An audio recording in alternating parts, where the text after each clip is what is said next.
Olá, colecionadores e seguidores do canal Coisa de Colecionador. Vamos bater aquele papo aqui sobre um material de quadrinhos que eu acho da melhor qualidade, muito bom mesmo. Já tem até vídeo no nosso canal falando razoavelmente, assim, mais superficialmente sobre esse material. Mas, e aproveito para dizer que é um material novo, é um material de 2023, quer dizer, é de fácil acesso, é barato e é excelente, muito bom mesmo. É mais uma das histórias incríveis, narradas com uma magestria pelo mestre Tom King. Mas antes de falar do Tom King e dessa série que eu vou falar agora aqui, eu tenho que pedir a vocês que se inscrevam no canal e depois do papo aqui, se gostou, bota um gostei, se não gostou, bota um não gostei e coloca nos comentários também o que você acha sobre essa série. Eu vou contar a historinha para vocês, por que eu resolvi gravar esse vídeo sobre essa série, tá? Eu estou lendo um material que acabou de sair, novíssimo, saiu semana passada saiu esse material aqui. É uma série do Pinguim, que saiu aqui lá nos Estados Unidos, saiu em 5 edições, aqui tem de 1 a 5, e aqui saiu numa edição única de capa cartão, capa canoa, aquela coisa toda que vocês já sabem, um preço bem acessível, se eu não me engano está R$ 39,00, R$ 40,00, né? R$ 39,90, R$ 40,00, material do mestre Tom King, que já vale a pena só por causa do mestre, eu já comprei por causa disso. Quando é material do Tom King, eu geralmente compro sem pesquisar mais detalhes, porque eu tenho curiosidade de saber o que o Tom King anda fazendo. E fiquei impressionado, ainda nem acabei de ler, tá, gente? Ainda nem acabei de ler. Mas antes de acabar de ler isso aqui, porque é o material do Tom King, aliás, também tem que fazer uma referência aqui, que é a arte do Rafael Della Torre, que é um excelente artista. Quer dizer, esse material aqui eu já indico para vocês. Depois eu vou gravar um vídeo falando dessa edição aqui. Mas o que aconteceu quando eu estava lendo essa edição aqui? O Tom King, ele praticamente já criou um universo do Batman do Tom King. É do Batman e do Tom King. Ele criou um universo, ele já criou personagens, ele já vem construindo o Batman do Tom King desde 2019 ou 2018, por aí. No Brasil, acho que o material começou a sair em 2019, mas lá fora já tinha, logicamente, né? Foi lançado antes. Então eu acredito que foi mais ou menos em 2018 que ele começou a construir o universo Batman do Tom King. E realmente é um universo bem diferente, sem perder as características mais importantes do personagem. Isso é muito importante dizer. Ele começou a compor um novo Batman, um Batman para o novo milênio. Eu não tenho a menor dúvida disso. Inclusive, é importante destacar que depois de trabalhar na série no Batman normal, na série mensal do Batman, e fazer um trabalho muito bom, mas muito bom mesmo, até que a Panini já está relançando todo o material do Tom King em edição de luxo, né? Edição com capa dura, aquela coisa toda, já está, acho que no volume 9, eu acho. Volume 8, o último volume dessa volta, né, da série do Tom King pelo Batman, da série normal do Tom King pelo Batman, já está no volume 8, deve sair o volume 9. Além disso, depois que ele conseguiu atingir o sucesso, satisfez os fãs, ele ganhou, provavelmente, dos editores, uma carta branca para mexer um pouco mais fundo no Batman. E é o que ele está fazendo já há algum tempo. Ele voltou mais às origens do Batman, não aquela origem que já está bem conceituada, bem consolidada, que é aquela que o Frank Miller, né, mais ou menos estabeleceu, aquela mitologia que o Frank Miller estabeleceu lá em O Cavaleiro das Trevas. Ele não foi pegar aquilo lá, não. Ele resolveu pegar um trecho um pouco mais adiante, que é já da fabricação do Batman, propriamente dito, do morcego, né? O momento em que o Bruce Wayne começa a construir a imagem do morcego. E isso é uma coisa bem interessante, que seria, digamos assim, não chega a ser uma juventude, mas o início da maturidade do morcego, tá? Ele ainda não tem essa fama que ele adquiriu com o tempo, essa capacidade extraordinária que ele foi construindo, não só fisicamente, né, a capacidade dele física de agir, de reagir, tal, mas também a capacidade mental, né, que é muito importante. E a gente sabe que o Batman é um personagem construído para ser, acima de tudo, um cara extremamente inteligente, o grande detetive, né? Além, logicamente, das capacidades atléticas dele, essa coisa toda. Mas então, quando Tom King ganhou essa carta branca aí para fazer um pouco mais, para ir um pouco além, ele começou a construir um universo muito particular. Ele começou a colocar uma assinatura dele no Batman.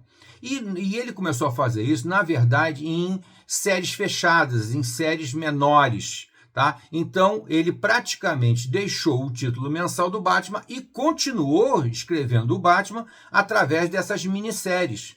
Né? Teve a minissérie do Batman e a Mulher Gato, teve a minissérie que eu quero falar hoje aqui, que eu estou aqui enrolando, mas eu vou falar, é de A Hora da Morte.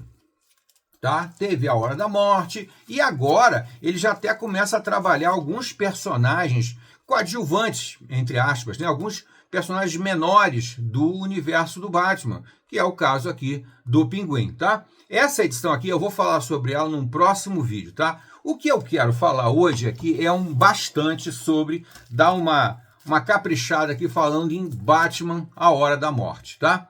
É uma minissérie, meu amigo, que não dá para ler uma vez só, tá? Ela foi publicada nos Estados Unidos em 6 capítulos e aqui no Brasil ela foi condensada em 3 edições, tá?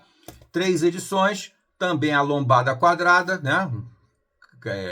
Lombada canoa, sei lá como preferir chamar. Eu, pessoalmente, tenho que fazer essa ressalva aqui. Não gosto dessa lombada quadrada, dessa capa canoa, não gosto. Exatamente porque não acontece muito, mas por vezes, por mais cuidadoso que você seja, tá? Vou voltar a mostrar essa edição aqui. Quando você começa a folhear, a capa começa a se desprender. Olha aqui. Olha aqui, não sei se dá para ver direito, mas vocês já devem ter visto isso acontecer com vocês. Primeiro você tem que fazer uma leitura, não pode abrir muito, você tem que fazer a leitura no máximo assim, com 90 graus, nem 90 graus, né? Mas você abre aqui o máximo que você pode. E com isso, você já perde a apreciação da arte que está aqui no meio. Porque não abre direito. Se você escancarar para abrir, o risco de descolar a folha, de descolar a capa, é muito grande. Por isso, eu continuo dizendo, a escolha editorial da Panini pode até ser boa para fazer uma certa economia, né? Para fazer uma coisa um pouco mais barata, mais acessível. Eu entendo isso, eu entendo essa linha editorial. Mas essa capa canoa, cartão, colada, quadrada, ela é péssima, é uma capa muito ruim. Você tem que ter um cuidado extraordinário e provavelmente, mesmo tendo um cuidado extraordinário, com o tempo vai acabar descolando. Se eles publicassem como publicam lá nos Estados Unidos, que é a capa grampo, seria muito, muito melhor. É lógico que com a capa grampo, provavelmente não daria para fazer uma edição igual essa aqui, tem 128 páginas. Fazer 128 páginas em capa grampo, eu acho que é impossível, não sei. Também não estou dando opinião aqui que eu não conheço esses detalhes assim de gráfica. Mas essa capa aqui é muito ruim. O que a gente fica torcendo, como o caso aqui do Batman A Hora da Morte, é que vai sair isso aqui em capa dura. Quando sair em capa dura, então você tem uma edição digna de botar na sua coleção. Essas aqui não são legais. Isso aqui é bom para você ler e, né? Até para guardar é ruim, você tem que acumular em pilha, é complicado, tal.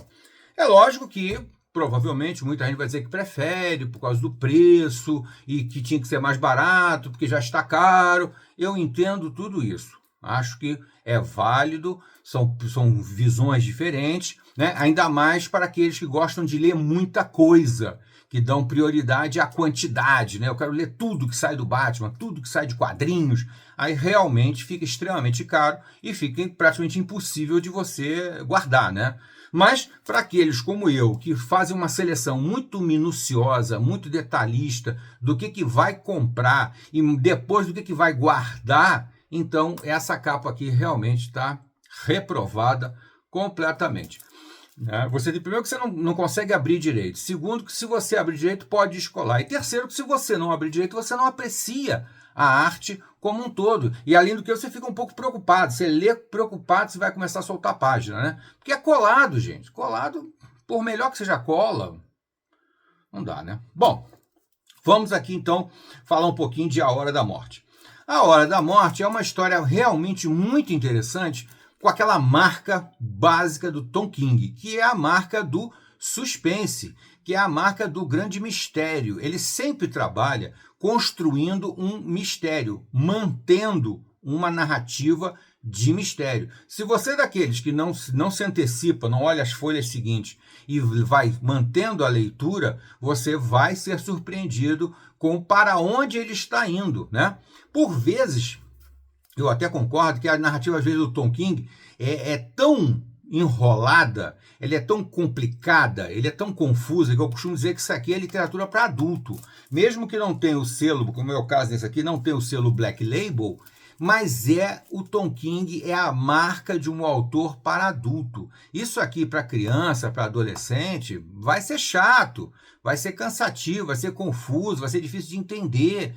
É verdade, é mesmo. Então, você tem que ler, inclusive você vai ser obrigado a reler.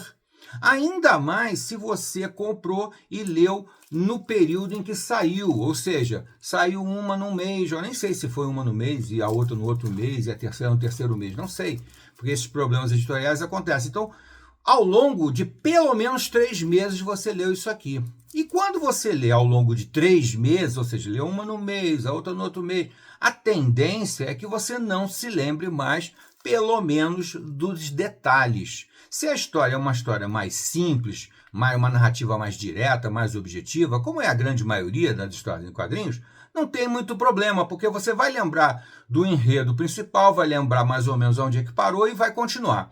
Essa aqui não.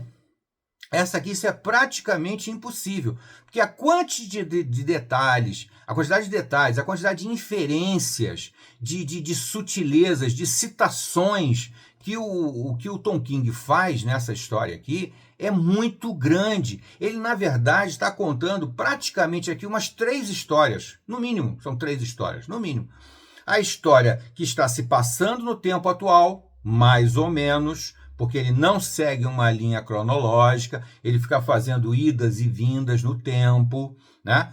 E ele também conta uma história do passado, contando o que vai, paralelamente, ele vai contando uma história do passado sobre o artefato que é citado logo no início, porque, na verdade, é uma busca por um artefato milagroso, místico, uma coisa assim transcendental, um grande risco, e que quase todos os personagens sabem do que se trata, conhecem o que estão procurando, o que estão buscando, mas você, que é o leitor, não sabe o que é durante a maior parte da história, tá? Então, é um grande mistério, com muito suspense, com uma narrativa que conta pelo menos umas 2 ou 3 histórias paralelas, e, ao mesmo tempo, ainda faz, dentro dessas histórias paralelas, umas idas e vindas no tempo. Não é direto. Então, é muito complexo. Foi praticamente obrigatório para mim, a cada mês que eu recebi um novo volume, reler o volume anterior. E agora, por causa do Pinguim, eu resolvi reler isso daqui.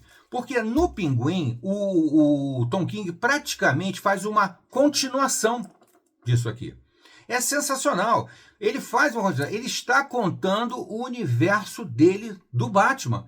Seja qual for o título que o Tom King pegue, ele vai continuar contando a mesma história. Logicamente, ele aborda através do personagem que ele recebe, né? Aqui ele recebeu uma série de vilões do Batman para fazer esse trabalho aqui. Na série do Batman a Mulher Gato, ele recebeu a Mulher Gato e trabalhou a Mulher Gato maravilhosamente bem. É uma minissérie também sensacional. Depois ele pegou esse aqui, A Hora da Morte. E aqui ele demonstra todo o conhecimento profundo que ele tem dos personagens, dos vilões, basicamente, do Batman, né? Na Mulher Gato, não deixa de ser, né, uma ex-vilã do Batman, ele trabalhou na minissérie anterior. Nessa daqui, ele pega a própria Mulher Gato, só que lá no início da carreira dela, também uma jovem, mais ou menos igual o Batman também, que aqui é um cara jovem, eu imagino um cara de 20 e poucos anos, tal, a Mulher Gato idem, e o Charada também. Inclusive, muito bem retratados, mas muito bem retratados, pelo artista aqui, que é o David Marquez. O David Marquez faz um trabalho aqui de arte excepcional. Aliás, é um artista que já tem meu respeito há muito tempo. Eu já tinha visto coisas dele para Marvel, para DC. O trabalho dele é sempre impecável. É um artista que tem um traço exatamente do jeito que eu gosto. Um traço que é o mais próximo possível de um ser humano dentro de um conceito de beleza, de um conceito mais de arte, né? De arte expressionista, tal. Ele é muito bom, é muito talentoso. Tem uma visão anatômica do Batman que eu também admiro muito, muito mais próxima dos melhores artistas que, na minha opinião, retrataram o Batman, que é o caso, por exemplo, do Neil Adams, que é o caso do Jim Aparo, que são os artistas que mostram um Batman menos musculoso, menos fortão, menos halterofilista. É um Batman mais atleta, mais esguio, mais estriado, sabe? Com a musculatura mais definida, mais suave, mais leve, mais, né? É muito legal. Bom, e ele retrata muito bem essa coisa da jovialidade, traços mais limpos, tanto na Mulher Gato como no Charada. E ele trabalha aqui, agora abordando um pouquinho dos vilões, né? Que é o foco dessa história aqui, não é o Batman. O Batman é quase um coadjuvante nessa história aqui. Ele foca bastante na Mulher Gato, no Charada, ele usa, logo no início da história, ele usa o Crocodilo para fazer uma participação, e depois ele vai usar o Pinguim, depois ele vai usar, quem mais? Basicamente isso, apesar de que o universo, o Pinguim, depois o universo vai se comunicando, tá? Ele faz referências durante a história, quase, sei lá, quase todos não, mas há muitos personagens do universo do Batman, naquela época, né? No início da carreira dele. Então, é muito legal. Você que é um fã de Batman, que conhece bem a mitologia do Batman, vai curtir demais as referências, as citações e tal. E aqui no Pinguim, ele dá continuidade a isso. Inclusive, porque dois personagens que o Tom King praticamente criou, né, para esse novo universo deles aqui, dois personagens coadjuvantes, né, digamos assim, para essa nova mitologia do Batman que o Tom King está construindo, eles aparecem novamente aqui. Então, quando eu vi a referência dos personagens aqui, que é a policial Espinosa, agora esqueci o primeiro nome dela, a policial Espinosa, e o Ajuda, que é quase que uma entidade, é uma coisa assim meio misteriosa, é um velho de 90 anos, mas que tem uma cultura extraordinária, não só cultura intelectual, mas uma cultura física também extraordinária, que é um tremendo lutador, é um lutador daqueles analíticos que analisam os movimentos do adversário, que conhece todos os movimentos, chama os movimentos de luta dos adversários pelo nome.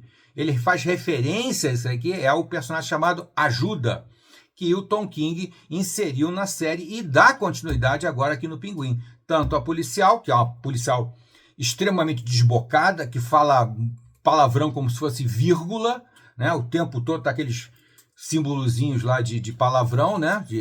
Aquele código de palavrão, porque ela fala palavrão o tempo todo e ela sofre muito na minissérie aqui, em A Hora da Morte, ela sofre bastante aqui. E o Ajuda também tem uma participação muito forte aqui. Todos dois têm participações muito importantes aqui. Então você vê que o Tom King, além de elaborar uma história com um grande mistério, com um grande suspense, que se revela até, de certa forma, meio engraçado no final. No final chega a ser engraçado, porque o que parecia ter muito valor, né, o grande objeto, não tem tanto valor assim, não. Ele bota em dúvida o valor daquilo ali. O importante na verdade, é a história que ele conta. A história realmente é extremamente empolgante e você lê de uma tacada só. Ainda mais se você já tem os 3 volumes, Se você já leu, de repente não gostou muito, achou um pouco complicado, confuso, releia, mas dessa vez, de uma vez só, os 3 volumes. Eu tenho certeza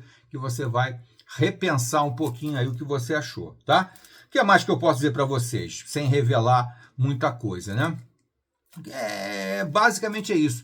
E quase tudo, as citações que ele usa, a pesquisa histórica que ele fez, as referências ao teatro grego, tem várias referências ao teatro grego aqui, a personagens clássicos, a personagens da história, ele faz referência aqui a personagens da história. Ele insere o universo que ele está criando para o Batman no universo normal, na nossa história, no universo da história do mundo, da história mais antiga e até da história mais moderna também. Então é extraordinário mesmo, eu não tenho a menor dúvida de dizer para vocês. Se você não leu, leia A Hora da Morte do Batman, uma minissériezinha em 3 capítulos que merece muita atenção. E de repente, mas aí não lê antes não, tá? Depois compra o Pinguim também, mas deixa para ler depois. Lê primeiro esse aqui, tá?